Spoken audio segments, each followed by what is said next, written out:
Hello everyone, welcome back to online study zone. आगे बढ़ने से पहले कुछ इंपॉर्टेंट पॉइंट्स के बारे में डिस्कस करेंगे, तो थोड़ा सा ध्यान दीजिएगा और थोड़ा सा टाइम दीजिएगा, ठीक है। देखिए, कल ईएसआई मेंस का पेपर था और जो लोगों ने दिया और उन लोगों ने अपना रिव्यू भी दिया। कल मैंने कम्युनिटी पोस्ट डाल करके पूछा था कि क्वेश्चंस कैसा रहा, पेपर कैसा गया। तो बहुत सारी चीज़ें मुझे देखने को मिली और जिसमें मुझे ये पता चला कि अब तक जितने भी बीपीएसएससी ने पेपर लिए हैं, इससे पहले जितने भी पेपर हुआ, अभी पिछले की बात करते हैं। जैसे एसआई मेंस का पेपर हुआ था, तो जैसे आपको पता है कि एसआई मेंस में पहला तो सिलेबस में आपका करंट अफेयर्स नहीं है, ठीक है। करंट अफेयर्स की कोई भी जिक्र नहीं था और किसी बच्चे ने करंट अफेयर्स पे ज़्यादा ध्यान भी नहीं दिया। और करंट अफेयर्स पूछा भी ऐसा गया था कि 2020 का करंट अफेयर्स पूछा गया था। चलिए, अब ये देखिए कि 2020 का पूछ करके पहले से आपका ये पेपर तो टफ कर ही दिया गया, क्योंकि अगर करंट थोड़ा सा इधर का पूछा जाता तो कुछ ना कुछ लोग कर पाते। बट 2020 के पूछने का कोई मतलब नहीं बनता है, कोई सेंस नहीं बनता है, और पूछ करके ये तो टफ़ किया गया। लेकिन क्वेश्चंस भी ऐसे पूछे गए थे कि थोड़ा सा अलग तरह से क्वेश्चंस थे। क्वेश्चंस का जो लेवल था थोड़ा टफ रखा गया था, पता नहीं ऐसा क्यों, ठीक है। इससे पहले जब का हिंदी का पेपर था वो भी थोड़ा सा टफ बनाया गया था, क्योंकि जो एसआई मीन्स का हम लोगों ने पेपर देखा था हिंदी का, वो काफ़ी अच्छा लेवल था जिसमें किसी को कोई प्रॉब्लम नहीं होती। लेकिन इस बार हिंदी के क्वेश्चंस भी थोड़ा सा टफ किए गए थे, थोड़ा सा काफ़ी टफ था, ऐसा कह सकते हैं, ठीक है। तो बस यही कहूँगा कि बीपीएसएससी ने क्वेश्चंस का लेवल काफ़ी जो कि चेंज कर दिया, जो कि ऐसा नहीं करना चाहिए था। एक तो उन्होंने सिलेबस भी कुछ नहीं दिया, बस जैसे तैसे अपना करा दिया। सभी लोग यही समझते थे कि जो पिछली बार ऐसा ही मेंस हुआ था, ठीक उसी तरह से आपका इसका भी मेंस का पेपर होगा, बट ऐसा कुछ नहीं हुआ, साफ चेंज था। चलिए, आज के इस वीडियो में मेरे पास करीब 85 यहाँ पे क्वेश्चंस हैं, जो कि मुझे इधर उधर से पता चला कैसे कैसे क्वेश्चंस थे। तो यहाँ पे मैंने कोशिश किया कि उसका राइट आंसर आपके साथ डिस्कस करूँ, और बिल्कुल एकदम सटीक आंसर होगा। अगर आपने यही आंसर टिक किया तो बिल्कुल 100% करेक्ट है, ठीक है। तो चलिए शुरू करते हैं। सबसे पहला क्वेश्चन देखते हैं। लेकिन आगे बढ़ने से पहले मैं आपसे एक छोटा सा रिक्वेस्ट करूँगा कि आगे की प्रिपरेशन आप करना चाहते हैं तो आप हमारे साथ जुड़ सकते हैं। चैनल को सब्सक्राइब करके नोटिफिकेशन बिल्कुल तुरंत ऑन करिए, ताकि आने वाली नेक्स्ट वीडियो की नोटिफिकेशन आपको मिलती रहे। तो अब चलिए शुरू करते हैं। सबसे पहले मैंने यहाँ पे मैथ्स के कुछ क्वेश्चंस लिए, मैथ्स और रीजनिंग का, जो मुझे लगा, ठीक है। देखिए, क्वेश्चंस कुछ इस तरह से था कि 7 का गुणज, जो कि 3 गुणज दिए गए थे, 7 के 3 गुणजों का यहाँ पे योगफल दिया गया था। उसमें से पूछा गया था सबसे बड़ी संख्या क्या होगी। तो अगर आपने 49 को टिक किया होता तो बिल्कुल सही है। एक सीआई का क्वेश्चन था, जो कि काफ़ी अच्छा क्वेश्चन था। सीआई का 3% 3 ईयर्स के लिए रेट दिया गया था, 5%, उसके अकॉर्डिंग आपको वहाँ पर निकालना था उसका मूलधन। तो ये हमारा हो जाता है कितना, 48,000 यहाँ पे सही आंसर है। स्ट्राइक रेट पूछा गया था, स्ट्राइक रेट के लिए राइट आंसर आपका आता है 170.45। अगर आपने यही सब आंसर को टिक किया है तो बिल्कुल सही है आप, कोई दिक्कत नहीं होगी। एक क्वेश्चन आपका ये था, इसको सॉल्व करना था, √8 इंटू √14 की वैल्यू क्या होगी, तो 4√7। ये ध्यान रखेंगे, सही आंसर होता। रीजनिंग का प्रश्न ये दिया गया था, 0, 6, 24, 60 इस तरह से सीक्वेंस आगे बढ़ाया गया था। तो इसमें आपका राइट आंसर होगा 336। कैसे होता, तो देखिए, रीजनिंग बहुत इंपॉर्टेंट है, क्योंकि ये रीजनिंग हमेशा पूछा जाता है। ऐसा कुछ नहीं है कि इसमें कुछ चेंजिंग किया गया था, ये बहुत ही पुराना क्वेश्चन है, रिपीटेड किया गया, हर एग्जाम्स में पूछा गया। ज़्यादातर ये आपका एसएससी में देखने को मिलता रहता है। तो इसमें इसका जो सोल्यूशन था ये कुछ इस तरह से था कि 1 के क्यूब में से 1 घटा दिया गया, 2 के क्यूब में से 2 घटा दिया गया, 3 के क्यूब में से 3 घटा दिया गया। इस तरह से आगे बढ़ते हुए सीक्वेंस में जो था 7 के क्यूब में से 7 घटाया गया था, जो कि 336 आपका राइट आंसर है, ठीक है। ये हो गया सही आंसर। ठीक उसी तरह से 2 आपका डिजिट दिया गया था, जिनका मल्टीप्लिकेशन आपको ज्ञात करना था। तो अगर आपने अच्छे तरीके से मल्टीप्लिकेशन किया होता, देखिए, अगर वहाँ पे डायरेक्ट मल्टीप्लिकेशन करते थोड़ा सा टाइम लगता, लेकिन वहाँ पे थोड़ा सा लॉजिक आपको सोचना था, वहाँ पे कॉमन आप निकाल करके कर सकते थे, कोई प्रॉब्लम नहीं होती, ठीक है। तो यहाँ पे इसका राइट आंसर आपका ये होगा, जो कि ऑप्शन सी आपका करेक्ट होगा। चलिए, नेक्स्ट क्वेश्चन देखिए। 2 क्वेश्चन जो कि रीजनिंग से थे, फिगर के क्वेश्चंस थे, आपने उसको डेफिनेटली कर लिया होगा। एक तो कटिंग पेपर वाला क्वेश्चन था, और एक जो आपका था फिगर में देखना था कि ये किस में था, इस तरह से कुछ करके आपका था, तो आपने उसको कर ही लिया होगा, इसमें कोई दिक्कत नहीं। नेक्स्ट क्वेश्चन था कि 100 तक की सम संख्याओं का औसत कितना होगा। 100 तक की सम संख्या का औसत, यानी 2, 4, 6 ... इस तरह से 100 तक की सम संख्या। तो आपको पता है सम संख्या के लिए औसत क्या होता है, n+1। n+1 यानी कि 2 से लेकर के 100 तक की सम संख्या देखें तो 50 नंबर है, और एक आप जोड़ देंगे 51। क्लियर। आगे देखिए, नेक्स्ट जो क्वेश्चन था बहुत सिंपल सा, ये पूछा गया था कि 123 का वर्ग क्या होगा। ये आपका सही होगा। बेकिंग सोडा के लिए NaCO3 होता है। आगे देखिए, मैंने आपको चुंबकीय तरंग से संबंधित जो तरंगदैर्घ्य वाला बताया था, जैसे GX UV इमरान करके आपको मैंने याद करा था, बस उसी पे ये बेस क्वेश्चन पूछा गया था कि सबसे कम तरंगदैर्घ्य किसका है? तो ऑप्शंस में 4 चीज़ें दी गई थी। तो यहाँ पे देखिए एक्स किरण जो कि सबसे यहाँ पे एक्स किरण भी था और अल्ट्रा वायलेट किरण भी था, अवरक्त किरण भी था और एक माइक्रोवेव भी था यानी सूक्ष्म। तो सबसे कम यानी कि ये हमारा तरंगदैर्घ्य का बढ़ता हुआ क्रम होता है GX UV इमरान, मैंने आपको याद कराया था। तो इस तरह से आप ये 7 विद्युत चुंबकीय तरंगों को याद रख सकते हैं। ये बढ़ता हुआ तरंगदैर्घ्य का क्रम है, यानी सबसे कम आपका गामा किरण का होता है, सबसे अधिक आपका रेडियो वेव का होता है। ठीक है, चलिए नेक्स्ट वन था कि जंग का सूत्र बताइए। तो ध्यान दीजिएगा, जंग का सूत्र इसमें क्या हम कह सकते हैं? तो जंग का सूत्र आपका जल योजित फेरिक ऑक्साइड, फेरिक ऑक्साइड क्योंकि इसमें XH2O भी होता है इस वजह से। नेक्स्ट वन क्या है? फर्स्ट एंटी बैक्टीरियल जो ड्रग्स है इसका नाम क्या? सल्फा ड्रग की खोज की गई थी सबसे पहला, ये राइट आंसर होगा। प्याज का रूपांतरण जो होता है वो कलिका से होता है, ये आपको मैंने याद कराया था बहुत बार, तो ये आपको ध्यान में रखना है क्योंकि ये बहुत इंपॉर्टेंट प्रश्न भी है। एक क्वेश्चन देखिए, बहुत अच्छा प्रश्न है, लेकिन ये क्वेश्चंस करंट के थे, लेकिन इस टाइप के क्वेश्चंस तो बहुत कम ही लोग पढ़ते हैं, बट पता नहीं ये कैसे डाला गया था। क्वेश्चंस पूछा गया था कि भारत ई मार्ट, ठीक है, भारत ई मार्ट को किसके द्वारा लॉन्च किया गया? ई कॉमर्स पॉलिसी है, तो ये CAT के द्वारा लॉन्च किया गया, CIAT। तो ये देखिए ऑथेंटिक आपका है, बिल्कुल मैंने इसको नेट पे सर्च करके आपके साथ शेयर कर रहा हूँ, तो ऐसा कुछ नहीं है।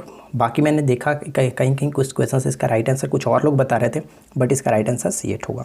ठीक है, नेक्स्ट वन क्या है कि मद्रास IIT जो है, IIT मद्रास, इसने पाई भीम, IIT मद्रास के पाई भीम के कंपनी के द्वारा लॉन्च किया गया है इलेक्ट्रिक बाइक, इसका नाम क्या गया था? पाइमो। ठीक है, पाइमो आप इस तरह से कह सकते हैं।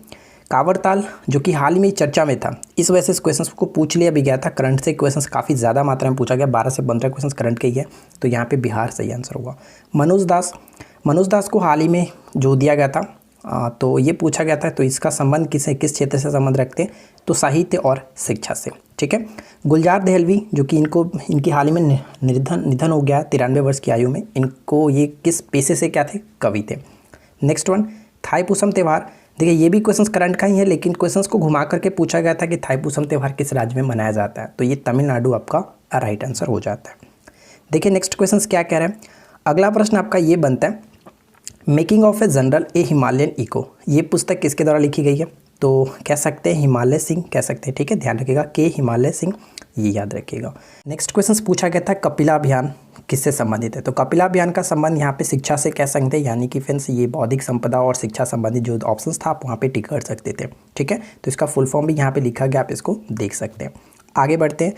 नेक्स्ट वन पूछा गया था कि प्रोफेसर लोढ़ा, इनका संबंध किस IIT से है? तो ये IIT मुंबई से संबंध रखते थे।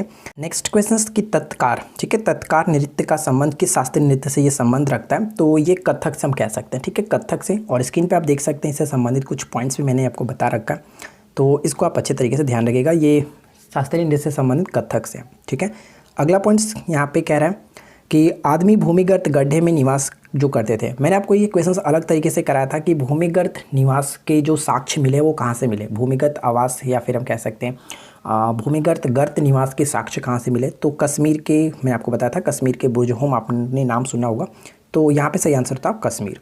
नेक्स्ट वन की कौन सा खनिज सबसे ज़्यादा यहाँ पे हमारा भूपर पट्टी में इस तरह से पूछा गया था। तो देखिए जैसे आपको पता है सिलिकॉन, जैसे कि ऑक्सीजन होता है सिलिकॉन होता है, तो सिलिकॉन क्वार्ट्ज यहाँ पे आपका राइट आंसर होता है क्वार्ट्ज, इस तरह से हम कह सकते थे, ऑप्शन क्वार्ट्ज को टिक करता था।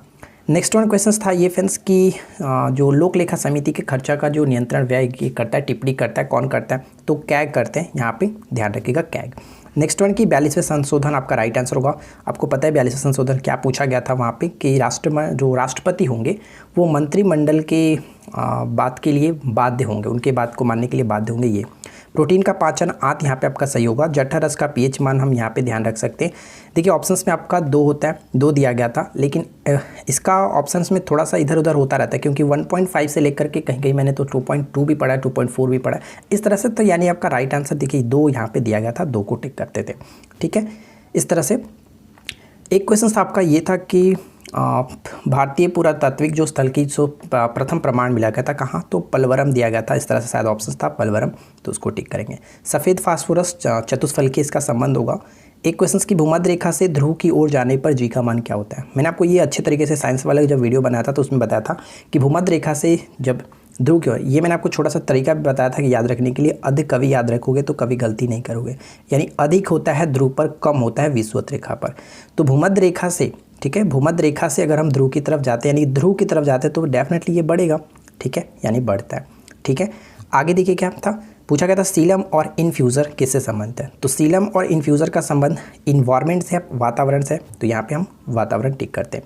सदीकपुर सिनौली का संबंध उत्तर प्रदेश से, ये ध्यान रखिएगा, पूछा गया था। इसरो का शैक्षणिक केंद्र कर्नाटक, इसको याद रखिएगा।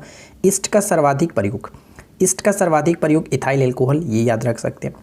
अगर आपको फ्रेंड्स आगे की तैयारी करनी है तो आप हमारे साथ जुड़ सकते हैं। चैनल को सब्सक्राइब करके ज़रूर रखिएगा। वीडियो अच्छी लगे तो लाइक ज़रूर करना। नेक्स्ट वन क्या है, अगला प्रश्न कह रहा है कि लौरिया अरेराज अशोक, ठीक है, लौरिया राज अशोक का जो संबंध है किससे था, तो ये स्तंभ लेख है। ठीक है, लौरिया राज स्तंभ लेख है, इसका ध्यान रखेंगे। एक प्रश्न ये था कि अशोक का संबंध, अशोक का नाम अशोक मिलता है किसमें, तो आपको पता है मॉस्की और गुर्जरावी लेख जो शिलालेख है, शिलालेख, उसमें मिलता है। तो ये मॉस्की यहाँ पे दिया गया था ऑप्शंस में, तो टिक करते हैं। चावल की खेती के लिए कैसा जो कि जलवायु होना चाहिए, तो उष्ण कटिबंधीय आर्द्र, इसको याद रखेंगे। चाय की सर्वाधिक खेती असम में होता है, याद रख सकते हैं। स्टेपी प्रदेश की जो फसल है वो कौन सा है, गेहूँ कह सकते हैं, स्टेपी प्रदेश गेहूँ। स्क्रीन पे आप देख सकते हैं, आपको अच्छी तरीके से इसके बारे में डिटेल्स में मिल जाएगा क्या है क्या नहीं। डीआरडीओ की एंटी रेडिएशन मिसाइल का नाम क्या है, तो रुद्रम प्रथम। ठीक है, रुद्रम प्रथम, ये क्वेश्चन भी करंट का था। तो मानवाधिकार दिवस 10 दिसंबर को, ये प्रश्न तो भी है, हमेशा पूछा जाता है हर एग्जाम्स में, तो इसको याद रख सकते हैं। एक नया क्वेश्चन ये था कि कोरापुट में कौन सा खनिज पाया जाता है, तो बक्साइट। कोरापुट आपका उड़ीसा में पड़ता है और उड़ीसा आपको पता है कि बक्साइट के लिए काफ़ी ज़्यादा फेमस है। ठीक है, कोरबा, बहुत सिंपल सा क्वेश्चन ये था कि कोरबा कहाँ पे, छत्तीसगढ़ में। पहले मध्य प्रदेश में पड़ता था लेकिन ये अब छत्तीसगढ़ में पड़ता है, जो कि आपको ध्यान में रखना है। नेक्स्ट वन की दांडी यात्रा के बाद कौन सा आंदोलन स्टार्ट हुआ था, सविनय अवज्ञा आंदोलन स्टार्ट किया गया था, आपको पता हुआ। और एक क्वेश्चन आपका जो था पश्चिमी विक्षोभ से संबंधित, तो ये आपका अरब सागर से होगा। बारामूला जो किस नदी के किनारे, झेलम नदी के किनारे। और एक क्वेश्चन ये था कि जो मोटर वाहन होते हैं उनके धुएं में कौन सा अधिकतम विषैली गैस निकलती है, तो कार्बन मोनोऑक्साइड, जो कि ऑप्शन आपका CO दिया गया था। ठीक है, कार्बन मोनोऑक्साइड। पोंग बांध किस नदी पर है, यानी पोंग बांध किस राज्य में पूछा गया था, तो हिमाचल प्रदेश आपका बिल्कुल सही होगा। और अगर आपका नदी पूछता तो पोंग बांध व्यास नदी पर है। ठीक है, लोकसभा का अध्यक्ष अपना त्यागपत्र उपाध्यक्ष को देते हैं, ये प्रश्न था। प्रकाश और ध्वनि की भिन्नता ध्रुवण के कारण होती है, याद रख सकते हैं। हुंड्रू जलप्रपात झारखंड में स्वर्णरेखा नदी पर, ये याद रखिएगा, पूछा गया। सर्वाधिक प्रत्यास्थ किस में होता है, स्टील में। ऑप्शंस के अकॉर्डिंग स्टील यहाँ पे बिल्कुल सही आंसर है। आगे देखिए, गाड़ी में ब्रेक जो क्वेश्चंस था एक, तो ये क्या होता है, आगे आना या फिर अचानक रुकने पर पीछे, इस तरह से जो क्वेश्चंस बनते हैं वो जड़त्व के कारण होते हैं। ये क्वेश्चंस आपको ऑलरेडी मैंने साइंस में करा रखा था। नेक्स्ट क्वेश्चन कह रहा है कि काजू के लिए मिट्टी कौन सी होती है। काजू के लिए जो मिट्टी होगी वो लेटराइट मिट्टी होगा, यहाँ पे सही आंसर। अवशिष्ट शक्तियों से संबंधित एक प्रश्न था, अंतिम जो निर्णय होता है वो संसद का होगा। फ्रेंच ओपन 2020 में महिला एकल का खिताब किसने जीता, ईगा स्वेटेक, जो कि पोलैंड की। ठीक है, और ये पोलैंड की पहली ऐसी महिला बनी थी इस टेनिस टूर्नामेंट को जीतने वाली। गोल्डन पीकॉक अवार्ड 2020 किसे मिला था, sail authority of India limited. ठीक है, steel authority of India limited, SAIL को मिला है 2020 का। उत्तर भारत में भक्ति आंदोलन को इसने स्टार्ट किया, रामानंद ने। भाषाओं से संबंधित यानी कि अनुसूची में 8वीं अनुसूची में भाषाओं की संख्या जो बात कही गई थी वो पूछा गया था, 22 भाषाएं, आपको पता होगा। स्मार्ट सिटी इंडेक्स 2020 में कौन सा जो कि देश टॉप पे रहा, सिंगापुर, सेकंड हेलेंस्की और थर्ड नंबर पे ज्यूरिच कह सकते हैं, जो कि ऑप्शंस में तीनों थे, तो ध्यान रखेंगे।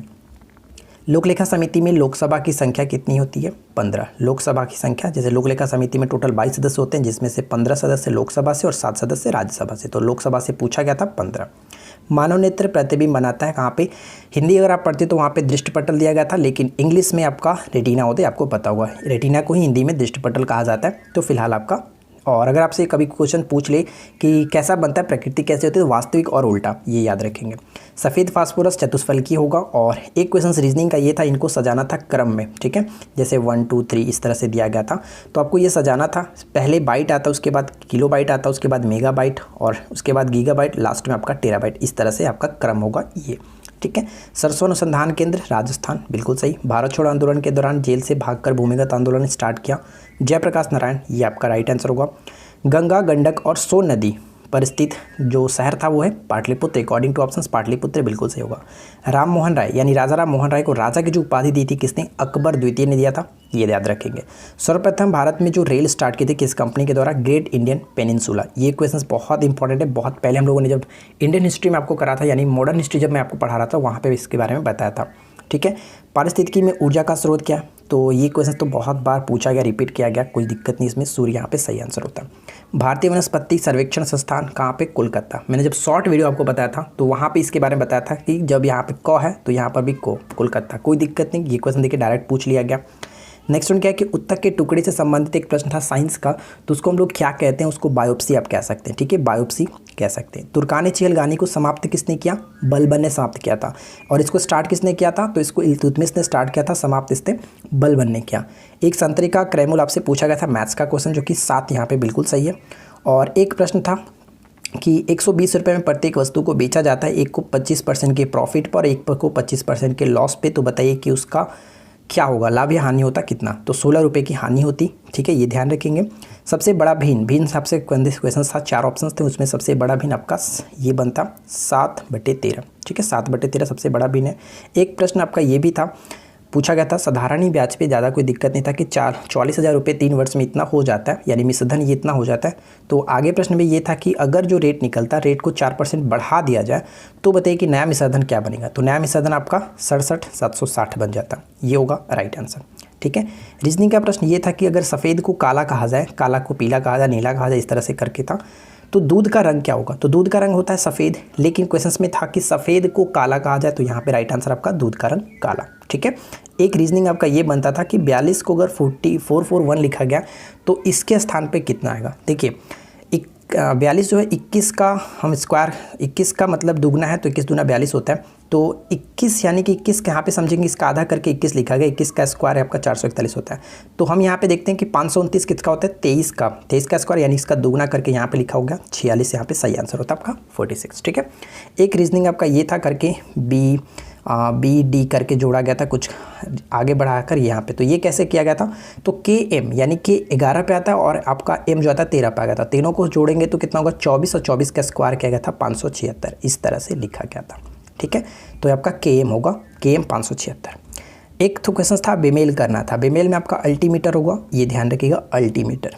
आगे देखिए, पिता की आयु और पुत्र की आयु से संबंधित एक क्वेश्चन दिया गया था, जिनकी अंतर दिया था 30 और उनके 7 वर्ष पहले की कुछ आयु दी गई थी। तो हमसे पूछा गया था कि पिता की वर्तमान आयु यानी कितनी होगी? तो 55 वर्ष पिता की वर्तमान आयु।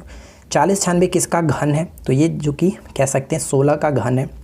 बीता हुआ परसों वाला प्रश्न था कि अगर आज से आने वाला परसों सोमवार होगा तो बीता हुआ परसों कौन सा दिन होगा? गुरुवार, ठीक है।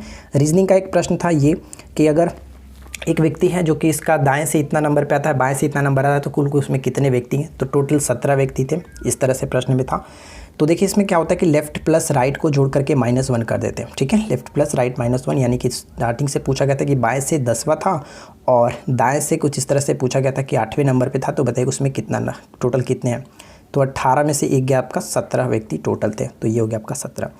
देखिए फ्रेंड्स 88 प्रश्न ही मेरे पास कुछ अच्छे तरीके से मिल पाए, जो भी मुझे याद आया और उसमें आपको बता दिया हूँ। काफ़ी इधर उधर पूछने के बाद, दोस्त से बात करने के बाद ये मुझे कुछ क्वेश्चंस मिले थे। जो भी इसमें कुछ क्वेश्चन छूटा गया आप उसको देख लेंगे और आप ये बताइएगा कि अगर आपने यहाँ पे 88 क्वेश्चन देखा तो 88 में से कितना आप स्कोर कर रहे हैं। कुछ हम थोड़ा सा एनालाइज कर लेते हैं, उसके बाद आपको कट ऑफ भी बताएंगे कि इसके अकॉर्डिंग, पेपर के अकॉर्डिंग कट ऑफ क्या होना चाहिए, ठीक है। बाकी अगर आपको इसमें भी कुछ प्रॉब्लम लगती है तो नीचे कमेंट्स करके बता सकते हैं। वीडियो कैसे लगी ज़रूर बताइएगा। मिलते हैं नेक्स्ट क्लास में। Thanks for watching, keep learning, have a good day.